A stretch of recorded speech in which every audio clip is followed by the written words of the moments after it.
Hi, and welcome back to my shop. I'm Ian Chose, and today I am going to show you how I have been trying to make a solution for making a slot guide or a rail for my jigs that will be zero play, dimensionally stable, and made out of this soft pine wood. Sounds like too good to be true, but the basic trick is that running along the grain this way, end grain to end grain, is essentially stable. It won't change size by much more than a 1,000th part. So that's not really enough to introduce significant play here. I milled this down to 3/8 of an inch thick, which is the depth of the miter slot.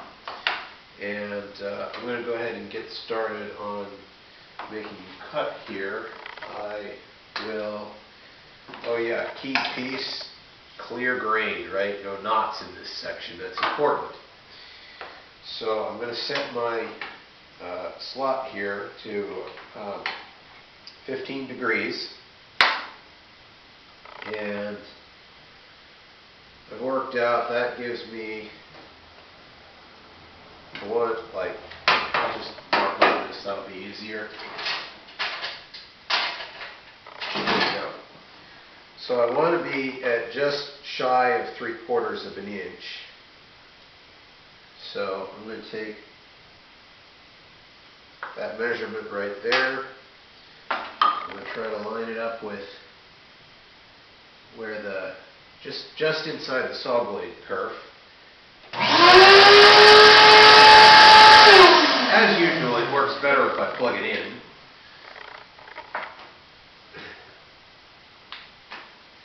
On the other hand, having it unplugged just means it's that much harder to, lop off your finger or some such.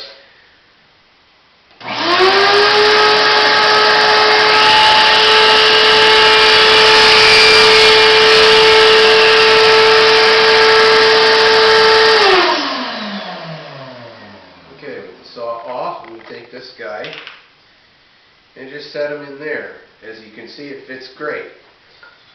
Now, again, this is again not terribly scientific. The key piece you'll see in a second. I've got this where I can just see the inside of the miter slot, right? And again, I'm just going to sort of use that as a rough measurement and put a line on there. I'm going to bring my gauge here back to 90 degrees and try to get this line just inside the kerf. Here we go.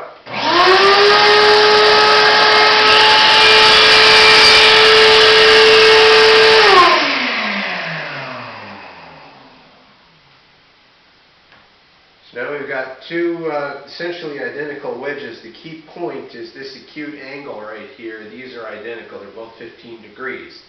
So I'll slot one in here, one in here. And as I bring them closer together, they meet perfectly. I have zero play in this. So I'm going to just go ahead and glue that.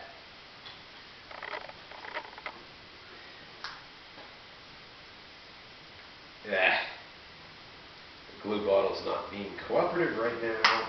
There we go. So I'll take a little bit of glue, not very much. Oh heavens, that's probably too much. Alright. Not very much, because, and yes, it's end grain to end grain. That's not important for this purpose. I know it's not a very strong glue up in that direction. That's okay, because that's not what we're doing here. Now I'm just going to give that enough room. And again, I'm just going to, here, let me bring the camera in. So, right, there's my glue up. I'm just going to just kind of hold that by hand for a while. As you can see, it moves, but I assure you, there is absolutely no play in that. So I'll just hold that and for 5 or 10 minutes, or 5 or 10 seconds. It'll be fine. Turns out overnight that glue is going to expand ever so slightly, and this will wind up a little bit tight in here, so that acts as a clamping force that is sufficient for this purpose. We'll have some other examples that I've made here earlier, and you can sort of see the line there. It just fits right in there.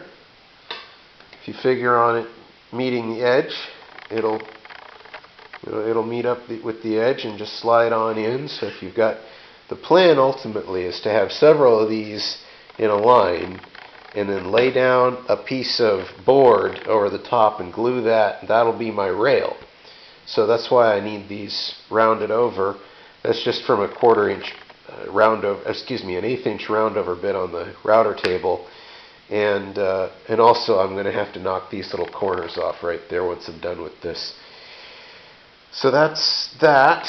This is fairly flush. It isn't quite perfect, but once this is going to dry, then I'll take some 400 grit sandpaper and just take and get the end grain a little bit like that and like that, and just until it fits snugly with essentially no play. So that's the plan. That's what I'm going to make, and I'll use it for a couple seasons, and we'll see how that works out.